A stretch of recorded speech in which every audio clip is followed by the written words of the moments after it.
Traffic कवानीन की खिलाफ वर्जी पर Karachi traffic police in action. Traffic police ने एक हफ्ते में 13,000 से जायद शहरियों के चालान कर डाले। शहरियों पर 1.25 करोड़ से जायद के जुर्माने आए। सबसे ज्यादा चालान मोटरसाइकिल पर नंबर प्लेट ना होने पर किए गए। मोटरसाइकिल पर नंबर ना होने पर 3,796 चालान काटे गए। गाड़ियों पर फैंसी नंबर प्लेट्स लगाने पर 2,249 चालान हुए। बगैर लाइसेंस ड्राइविंग करने पर 1,916 चालान किए गए। कवानीन की पासदारी करके जुर्मानों हादसा से बचा जा सकता है। तफसीलात जानेंगे मिराज अख्तर से, अपडेट कीजिएगा। बिल्कुल कराची में जो है ट्रैफिक की वायलेशन के वाक़यात जो है उसमें कोई कमी नहीं आ पा रही है और ट्रैफिक पुलिस कोशिश कर रही है कि कवानीन की पासदारी करे शहरी, लेकिन अमूमन हम ये देख रहे हैं कि सिग्नल की खिलाफ वर्जी और दीगर वायलेशन जो है वो तवातुर के साथ जारी है। तो इस पूरे हफ्ते में की एक DIG ट्रैफिक ऑफिस से एक रिपोर्ट जारी की गई है जिसमें बताया गया है कि इस एक हफ्ते के दौरान में मजमूई तौर पर 13,280 शहरियों के चालान किए गए हैं जो कि जिन्होंने ट्रैफिक की वायलेशन की थी। इसमें सबसे ज़्यादा जो वायलेशन सामने आई है वो मोटरसाइकिल के दोनों जानिब नंबर प्लेट का ना होना है। तो नंबर प्लेट ना होने पर जो है मजमूई तौर पर 3,796 चालान किए गए हैं। इसके अलावा दूसरे नंबर पर जो है वो फैंसी नंबर प्लेट्स जिस पर मुकम्मल तौर पर पाबंदी है और पुलिस की जानिब से कई दफ़ा जो है वो इश्तिहारी मुहिम भी चलाई जा चुकी है अपनी गाड़ियों पर फैंसी नंबर प्लेट ना लगाएं। उसके बावजूद लोग जो है फैंसी नंबर प्लेट का इस्तेमाल कर रहे हैं। तो उसमें तकरीबन 2,249 शहरियों के चालान किए गए हैं, 2,249 गाड़ियों के चालान किए गए हैं। ड्राइविंग लाइसेंस के बगैर जो है गाड़ी और मोटरसाइकिल चलाने वालों के खिलाफ भी कार्रवाई जारी है और 1916 इसमें चालान किए गए हैं। एक्स्ट्रा सीटर जो रक्षाज हैं उनके खिलाफ एक मुहिम चल रही है कराची में ट्रैफिक पुलिस की जानिब से, जिसमें तकरीबन जो है वो 1851 चालान किए गए हैं। ट्रैफिक सिग्नल की वायलेशन का मामला है, ट्रैफिक सिग्नल तोड़ने वालों के खिलाफ भी कार्रवाइयाँ की जा रही हैं और इसमें 1139 चालान किए गए। मजमूई तौर पर जो है ये 13,280 चालान हुए हैं। इसके अलावा शहर के मुख्तलिफ इलाकों में गफलत और लापरवाही से गाड़ियाँ चलाने और तजावुज़ात कायम करने पर 13 मुख्तलिफ थानों में जो है वो ट्रैफिक पुलिस की जानिब से मुकदमात भी दर्ज करवाए गए जिनमें मुख्तलिफ लोग भी गिरफ्तार हुए हैं। तो इसमें इस वक्त जो सूरत हाल है DIG ट्रैफिक ऑफिस से जो जारी एलामिया है उसमें यह भी कहा गया है कि शहरी जो है वो ट्रैफिक कवानीन की पासदारी करें, जिससे एक तो वो हादसा से भी महफूज रह पाएंगे और जुर्मानों से भी महफूज रह पाएंगे। क्योंकि इस तरह जो अभी इस हफ्ते में 13,280 चालान हुए हैं उसमें तकरीबन 1.25 करोड़ रुपए से ज़ायद जो है जुर्माने भी आयद किए गए शहरियों पर जो उन्होंने पे किए और ये इनकी जेब पर भारी पड़े। और ट्रैफिक पुलिस मुसलसल आवाम से अपील कर रही है कि वो ट्रैफिक के कवानीन की पासदारी करे। जी ठीक है, बहुत शुक्रिया, आपने हमें अपडेट किया।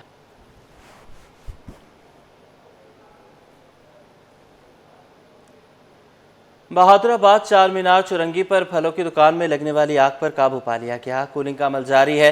रेस्क्यू स्टेशन इंचार्ज जवेरिया कहती हैं आग मुमकिन तौर पर शॉर्ट सर्किट के बायस लगी। धुआं भरने के बायस रेस्क्यू ऑपरेशन में मुश्किलात पेश आई। तफसीलात जानेंगे उसामा मलिक से। जी बिल्कुल, अब से कुछ देर कबल जो है वो बहादुराबाद चार मीनार चौरंगी के करीब जो है वो एक फलों की दुकान थी जिसमें आतिशबाजी का वाक़या पेश आया। रेस्क्यू को जो है वो रेस्क्यू 1112 की 2 गाड़ियां जो है वो फौरी तौर पर पहुंची। धुआं भरने के बाद जो है वो शदीद मुश्किलात का सामना करना पड़ा। वेंटिलेशन का निज़ाम ना होने के बाद दुकान के पीछे से दीवार को तोड़ा गया और आगे से शीशा को तोड़ा गया।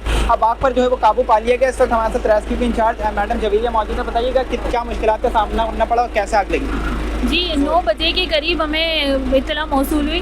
5 से 7 मिनट में हमने रिस्पॉन्ड किया। धुएं के बाइस जो है ना ऑपरेशन में डिले आया। इब्तदाई वजह जो शॉर्ट सर्किट बताई जा रही है।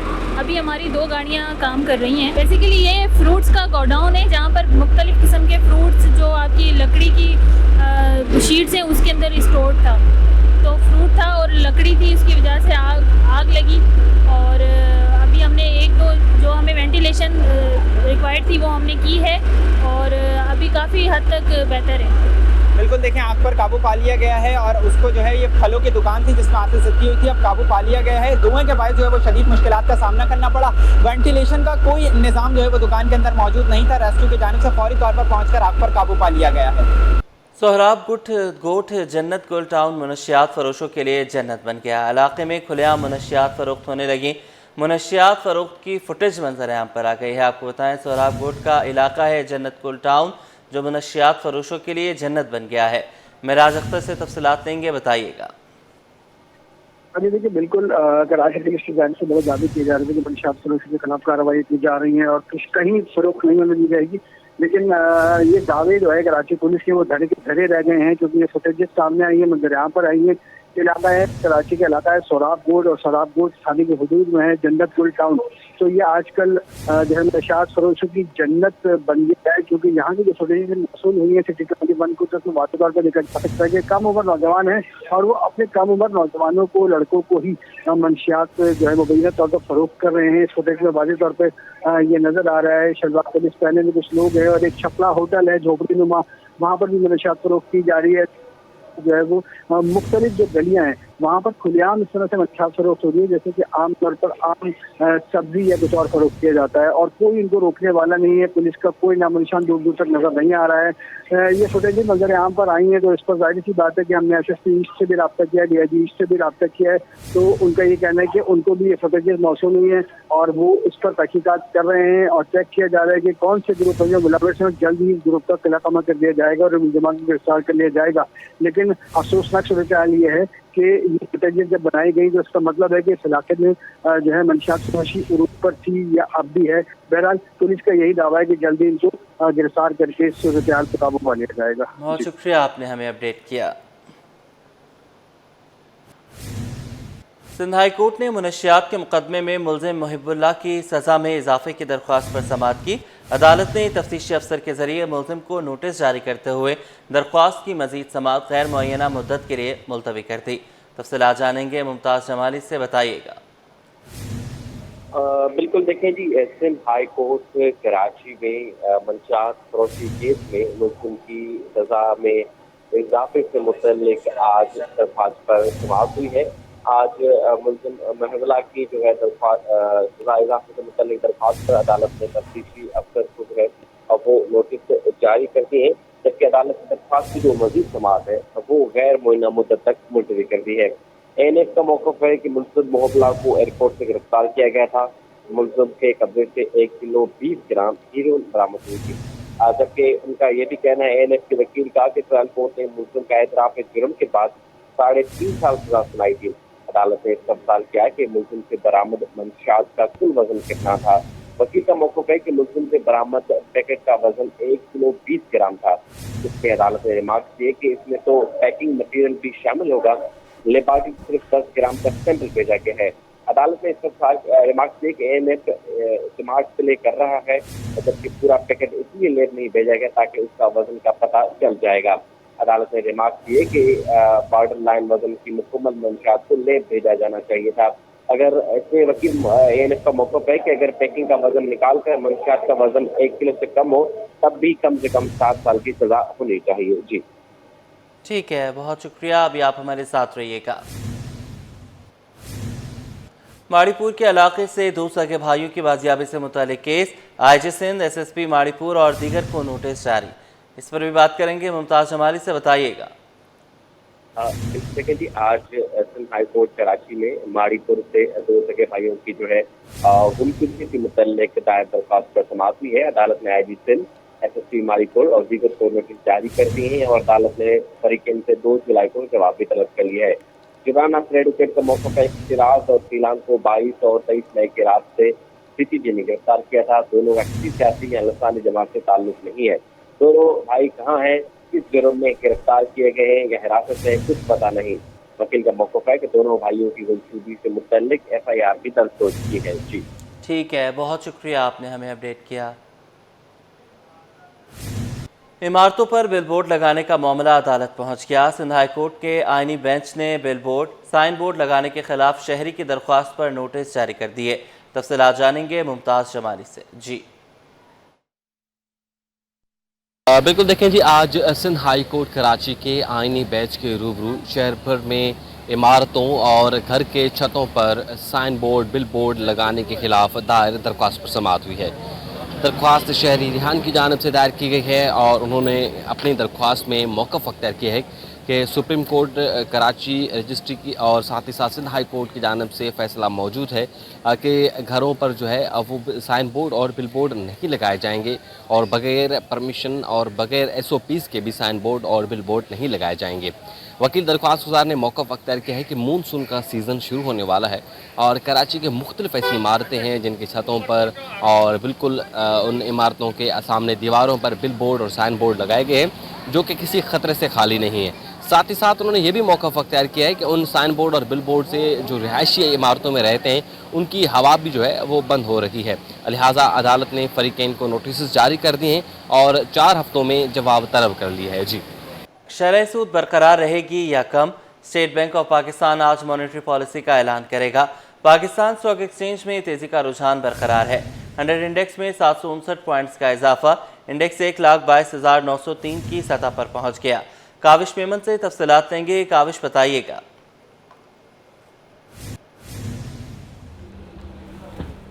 जी बिल्कुल, देखें, स्टेट बैंक ऑफ पाकिस्तान के सरबराह जमील अहमद की ज़ेर सदारत, गवर्नर स्टेट बैंक की ज़ेर सदारत शरह सूद में कमी से मुतालिक जो है वो इजलास शुरू हो चुका है। इस हवाले से आज अहम फैसला होने जा रहा है, क्या शरह सूद कम होगा या बरकरार रहेगा। तो इस हवाले से हतमी फैसला आज माशी आदाद शुमार का जायज़ा लेने के बाद किया जाएगा। और दूसरी जानिब हम देख रहे हैं कि पाकिस्तान स्टॉक मार्केट में भी आज कारोबार का मज़बूत आगाज़ हुआ है। मार्केट में 700 से ज़ायद पॉइंट्स का इजाफा देखा जा रहा है, जिसके बाद मार्केट जो है वो 1,22,000 की सतह पर हमें ट्रेड करती हुई दिखाई दे रही है। मार्केट की क्या सेंटीमेंट है, इसी हवाले से हमें साथ बात करने के लिए मौजूद है stock market expert Arsalan. Arsalan, बताइएगा, आज शरह सूद से मुतालिक भी ऐलान होने जा रहा है और इस वक्त स्टॉक मार्केट की क्या पोजीशन है? देखिए, स्टॉक मार्केट की पोजीशन तो आज हमने देखा कि 1,22,900 की सतह को मार्केट ने टच किया। इंटरनेशनल क्रूड ऑयल बढ़ने से हमारे जो पेट्रोलियम सेक्टर है वो लाइम राइट में रहा और इसी की कंट्रीब्यूशन थी कि मार्केट जो है ना वो आज 700 से ज़ायद पॉइंट्स का आज मार्केट में इजाफा हुआ। और अगर हम मॉनेटरी पॉलिसी की बात करें तो पॉसिबिलिटी ये है कि अनचेंज रहेगा मॉनेटरी पॉलिसी, क्योंकि लास्ट हमने देखा है कि जो है ना वो 11% पे मार्केट इंटरेस्ट रेट आ गया था। तो अभी ये लगता है कि मार्केट जो है ना वो अनचेंज रहेगी। उसके साथ साथ अगर मार्केट की मैं एक्टिविटी की बात करें तो आज जो पैनी स्टॉक्स ने इन्होंने ज़बरदस्त परफॉर्म किया। आज मार्केट में जो वॉल्यूम है वो काफ़ी अच्छा जो अभी तक विटनेस किया गया और जो सरमायाकार वो थोड़ा सा मोहतात हैं, क्योंकि मॉनेटरी पॉलिसी का जो इम्पैक्ट है वो लगता ये है कि मार्केट के अंदर आएगा। और हमने देखा कि कल जो है ना पेट्रोल प्राइस भी बढ़ी है और इसके साथ साथ जो मार्केट में जो सेंटीमेंट है वो भी थोड़ा सा जो है ना ड्रॉप हुआ है, क्योंकि अब जो कार्बन लेवी है वो भी जुलाई से लग जाएगी, वो भी तकरीबन ₹2.5 है। तो ये ओवरऑल मार्केट के अंदर जो है ना वो मार्केट की जो परफॉर्मेंस है, जो मार्केट ने 1,26,000 की सतह को टच किया था, वो अभी लगता है कि थोड़ा सा मार्केट में ब्रेक आएगा। फिर इंटरनेशनल जो सिनेरियो हो वो जैसे चेंज हुआ है ईरान और इसराइल वाला, तो उसके शेड में भी मार्केट जो है ना वो रहेगी। ठीक है, हम देखें मशरक़ी वस्ता में जो कशीदगी की सूरत हाल है, इसकी वजह से ऑयल प्राइस में भी इंक्रीज़ देखने में आया, तो इसका स्टॉक मार्केट पे क्या इम्पैक्ट पड़ेगा? और साथ ही साथ ये भी बताइएगा कि शरह सूद को कहा जा रहा है कि इम्कान है कि शायद उसको बरकरार रखा जाए, तो इसकी भी क्या यही वजूहत हैं? जी बिल्कुल, देखिए, इंटरनेशनल मार्केट में ऑयल बढ़ने से हमारी जो ऑयल प्राइस हैं ये भी बढ़ सकती है ना।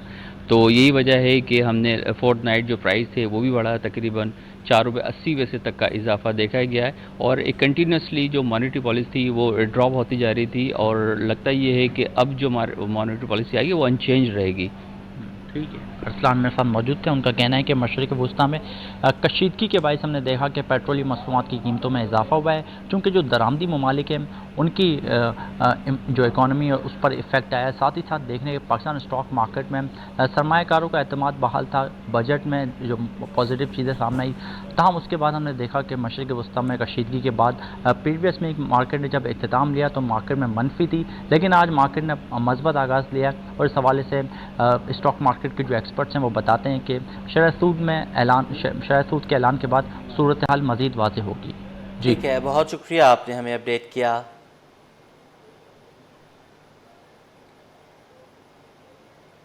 शरह सूद में कमी के बायस गाड़ियों की फ़रोख्त में नुमाया इजाफा। मई 2025 में गाड़ियों के फ़रोख्त में माहाना 40% इजाफा हुआ। हुकूमत इक़दाम की वजह से ऑटो सेक्टर भी चल पड़ा। बैंकों से कर्ज पर गाड़ियों की फ़रोख्त में अहम किरदार अदा किया। मई 2025 में गाड़ियों की फ़रोख्त बढ़कर 14,786 रिकॉर्ड की गई। सलाह जानेंगे ब्यूरो चीफ अशरफ खान से, बताइएगा। यहाँ पर देखा जाए हुकूमती इक़दाम की वजह से ऑटो सेक्टर से चल पड़ा है। जो डाटा है कि मई 25 में गाड़ियों की फ़रोख्त माहाना बुनियाद पर 40%, जबकि सालाना बुनियाद पर 35% का बड़ा इजाफा हुआ है।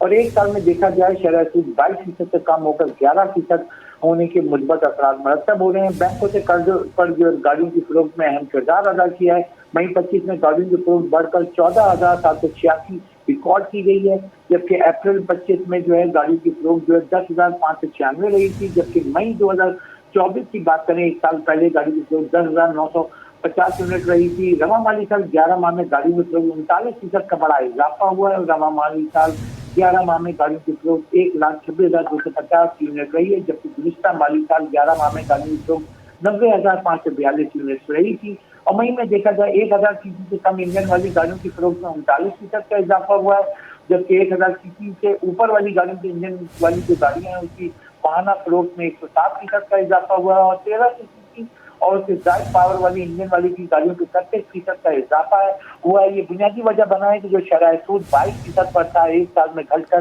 11% पर आ गया है। इसके बाद जो सार्फिन बैंकों से भी कर्ज लेके नई गाड़ियां खरीद रहे हैं। जी ठीक है, बहुत शुक्रिया, आपने हमें अपडेट किया। वफाकी तालीमी बजट पर उर्दू यूनिवर्सिटी के असातिज़ा के तहफ़्फ़ुज़ात। अंजुमन असातिज़ा के जनरल सेक्रेटरी इफ्तिखार अहमद ने वफाकी हुकूमत को आड़े हाथों ले लिया। कहा, वफाक की जानिब से तालीमी बजट को कम किया जाना सरासर नाइंसाफ़ी है। इस हवाले से मज़ीद बताएंगे सैयद उबैर राशिद। बिल्कुल जी, देखिए वफाकी बजट के हवाले से अगर बात की जाए तो हमें वफाकी बजट में कमी जो है वो देखने को नज़र आती है, लेकिन इसके अगर सूबाई बजट को सामने रखा जाए तो ये कहानी बिल्कुल बरक्स है। अब वफाक ने हायर एजुकेशन का बजट जो है वो कम कर दिया है, जबकि सूबे ने हायर एजुकेशन का जो बजट है वो बढ़ाया है। इस वक्त हम मौजूद हैं वफाकी उर्दू यूनिवर्सिटी में, और यहाँ पर जो असातिज़ा कराम है वफाकी बजट से मुतल्लिक उनमें एक तशवीश की लहर जो है वो हमें देखने को नज़र आती है। अंजुमन असातिज़ा की जनरल सेक्रेटरी जनाब इफ्तिखार अहमद साहब इस वक्त हमारे साथ मौजूद हैं, इनसे आपकी बात कराते हैं। देखिए, पहली तो बात यह है कि जो बजट होता है वो किसी भी कौम के आगे माशी और उसकी जो तरक्की के अहदाफ हैं उसको वाज़े करता है। और बजट को कम करना, ख़ासतौर पे हायर एजुकेशन कमीशन के बजट को कम करना, ये इस बात का गम्माज़ है कि हम तरक्की की तरफ सफ़र करने के बजाय पीछे की तरफ सफ़र कर रहे हैं। उसकी वजह यह है कि पहले ही हमारी इकॉनमी सारी जो है वो कर्जे पे डिपेंड कर रही है। हायर एजुकेशन कमीशन ही वो सेक्टर है जो इस कौम को इस माशी बहरान से निकाल सकता है, ऐसे साइंटिस्ट और ऐसे माहिरीन पैदा कर सकता है, ऐसे इंडस्ट्रियलिस्ट पैदा कर सकता है, हमारी इंडस्ट्री फूल सकती है, हमारे जो IT के माहिरीन हैं वो बेहतर प्रोडक्ट्स हमें दे सकते हैं अगर हम उन पर इन्वेस्ट कर रहे हैं। तो अभी हालिया जो बजट है इसके जो असरात हायर एजुकेशन कमीशन पर यानी हायर एजुकेशन कमीशन पर जो इसके असरात पड़ेंगे वो इंतहाई यानी समझने के ख़तरनाक असरात इसके होंगे। ठीक है जी, बेहतर तौर पर मुख्तस किया जाए। वफाक की उर्दू यूनिवर्सिटी के असातिज़ा में एक तशवीश जो है वो हमें देखने को नज़र आती है, और असातिज़ा का ये कहना है कि उर्दू यूनिवर्सिटी माली बहरान का शिकार है, लेकिन ये वफाकी हायर एजुकेशन का जो बजट है वो कम इस मरतबा रखा गया है, तो इससे यकीनन तौर पर जो वफाक के तहत चलने वाली जो जामियात हैं वो मुतासिर होंगी। ताहम असातिज़ा ने यह मुतालबा किया है कि यकीनन तौर पर हुकूमत को नज़रसानी की ज़रूरत है कि किस तरीके से क्या इस वक्त यूनिवर्सिटी के मामला चल रहे हैं और यूनिवर्सिटी इंतज़ामिया किस तरीके से कम बजट में अपने अखराजात जो है वो उठा रही है। जी, वज़ीर आला सिंध का बॉक्सर आलिया सुमरो के लिए दुबई टूर्नामेंट के स्पॉन्सरशिप का ऐलान। टूर्नामेंट के लिए 47 लाख रुपए की माली मुआवनत फराहम की जाएगी। इस मौका पर अरकान असम्बली यूसुफ बलोच, शाजिया करीम और असद गबोल ने चेक आलिया सुमरो के हवाले किया। तफसीलात जानेंगे आजिज जमाली से, बताइएगा। देखिए, ये आलिया सुमरो उनके लिए बड़ा ऐलान है। दुबई की टूर्नामेंट में वो भारतीय हरीफ से मुकाबला करेंगी और मुराद अली शाह ने आलिया सुमरो को 7 लाख रुपए का माली है। और पीपल्स पार्टी के अरकान असेंबली यूसुफ बलोच, शाजिया करीम और असद गबोर ने ये चेक जो है 47 लाख रुपए का प्ले कर दिया है। वज़ीर आला सिंध मुराद अली शाह का कहना था कि सिंध हुकूमत खवातीन खिलाड़ियों के लिए हौसला अफजाई सरपरस्ती के लिए पुरअज़्म है और उनको उम्मीद है कि आलिया सुमरो जो ये दुबई के इंटरनेशनल बॉक्सिंग चैंपियनशिप में अपनी हरीफ जो इंडिया की है उसको शिकस्त देंगी। सिंध की बासलाहत बेटी दुनिया के मुकाबले के तैयार है। और वज़ीर आला सिंध ने आलिया सुमरो के लिए दुआ भी की और कहा कि उन्हें यकीन है कि वो ज़रूर कामयाब। ठीक है, बहुत शुक्रिया, आपने हमें अपडेट किया। पेट्रोल मसनूआत की कीमतों में इजाफे के असरात। गुड्स ट्रांसपोर्टर्स का किरायों में 3% इजाफे का ऐलान। चेयरमैन ट्रांसपोर्टर्स एसोसिएशन ने कहा है कि गुड्स तरसील की सर्विस पर किराए 3% बढ़ा दिए गए हैं। बात करेंगे काविश मेमन से, बताइएगा। वफाकी हुकूमत ने पेट्रोलियम मसनूआत की कीमतों में इजाफा किया है, जिसको गुड्स ट्रांसपोर्टर्स ने मुस्तरद किया। साथ ही उन्होंने किरायों में 3% इजाफे का ऐलान भी किया। Chairman Awan transport association Malik Shahzad Aman का कहना है कि पेट्रोलियम मसनूआत की कीमतों में मजीद इजाफा नाकाबिले बर्दाश्त है। उनका कहना है कि अशिया खुर्दनोश की कीमतें पेट्रोलियम मसनूआत महंगी होने से तेजी से बढ़ती हैं। साथ ही साथ उनका ये भी कहना है कि पेट्रोल टूल टैक्स और 6% विद होल्डिंग टैक्स जो बजट में आयद किया गया है उसको हम मुस्तरद करते हैं। एक साल में टूल टैक्स 3 गुना बढ़ा दिया गया है। ट्रांसपोर्टर्स पर इजाफी बोझ मजीद ना डाला जाए। इंडस्ट्री पहले ही अपने सर्वाइवल की जंग लड़ रही है। जी ठीक है, बहुत शुक्रिया, आपने हमें अपडेट किया।